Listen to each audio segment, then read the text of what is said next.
뉴욕 붓다 라디오 방송 물소리 풍경소리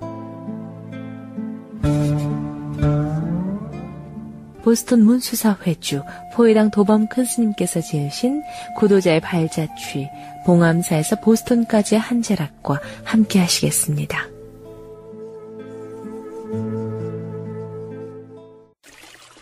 물이 가지고 있는 4가지 덕.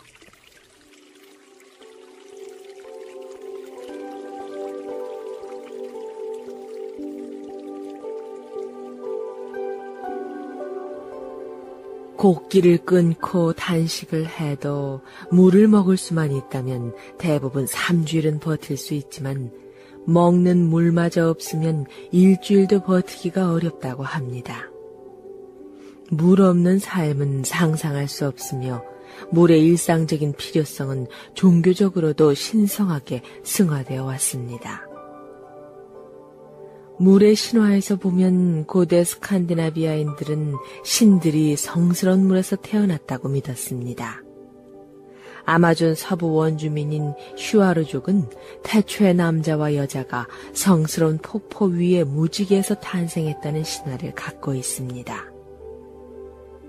예로부터 힌두교 교도들은 아침마다 강이나 저수지에서 목욕하고 시바신 등의 신상에 예배한 뒤에 식사를 한다고 합니다.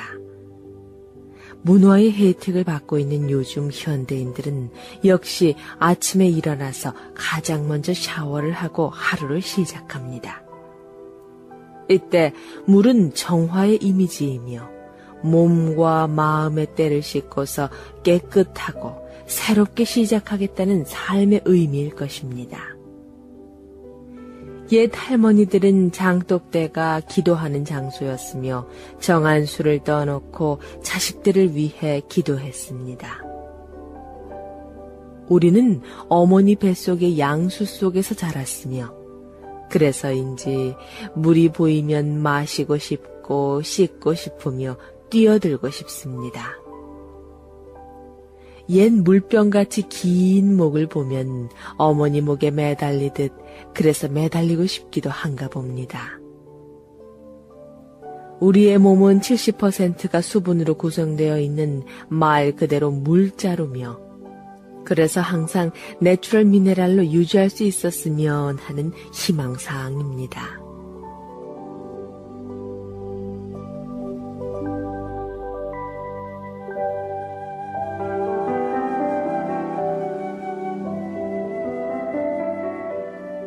추운 곳에서 사는 사람은 따뜻한 물을 좋아하고 더운 곳에서 사는 사람은 차가운 물을 좋아합니다.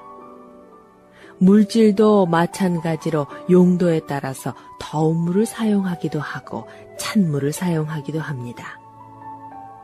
따뜻한 물은 온기와 정 그리고 감성을 부드럽게 하므로 대부분 사람들이 좋아합니다. 하지만 물질은 차갑기 때문에 본래대로 돌아가기 위해 반복되는 열을 찬물로 식힙니다. 예를 들어 자동차 엔진이나 철공소의 선반 제철소의 압연기 같은 기계는 거의 냉수로 식히며 돌아갑니다. 미국 식당에서는 추운 겨울에도 거의 손님에게 묻지도 않고 제일 먼저 얼음 섞인 물을 가져다 줍니다. 물질적인 산업 문명에 익숙해져서 그 문화 속에서 이루어진 삶의 변모가 아닌가 하는 생각을 해보게 합니다. 물은 높은 곳에서 낮은 곳으로 흐르면서 더러운 것을 깨끗하게 씻어주며 담겨 있을 때는 평등하게 언제나 같은 높이를 유지합니다. 그 물은 머나먼 산에서부터 계곡과 들과 마을을 거쳐 수많은 생명을 살리며 바다로 흘러갑니다. 막히면 낮은 곳으로 돌아 흐르고 그래도 막히면 기다렸다가 모여서 넘쳐 흐르며 쉬지 않고 흘러서 큰 바다에 이릅니다.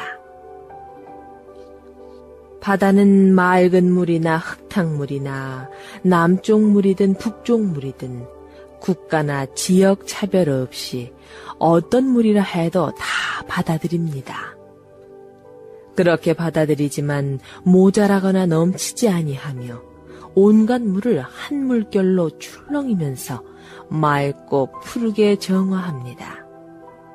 낮에는 햇빛의 각도와 구름의 그늘 및 습도에 의해서, 그리고 밤에는 달빛과 별빛에 맞춰가며 색다른 물색을 보여줍니다. 예로부터 물이 가지고 있는 4가지 덕을 수유사덕이라 했습니다. 첫째는 만물의 생명수이니 인이요. 둘째는 더러운 것을 깨끗하게 하니 의이며, 셋째는 부드러우면서도 강한 것을 이기니 용이고, 넷째는 어떤 물이든 가리지 않고 바다는 다 받아들여 포용하니 지라고 했습니다.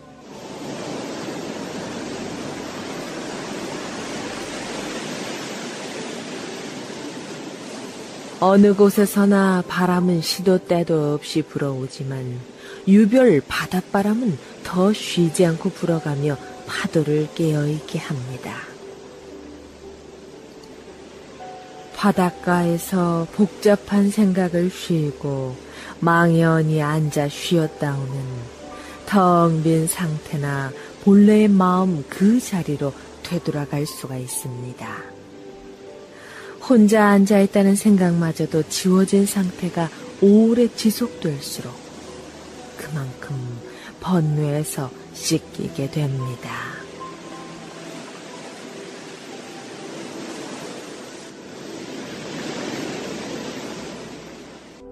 인향의 보리수 아래 펼쳐진 아름다운 풍광, 물소리, 풍경소리. 오늘 이 시간에도 지난주에 이어 보스턴 문수사 회주, 포회당 도범 큰 스님께서 지으신 구도자의 발자취, 봉암사에서 보스턴까지 한 절악과 함께 하셨습니다. 구도자의 발자취는 다음 주 이 시간에도 계속됩니다. 애청자 여러분의 많은 애청 바랍니다.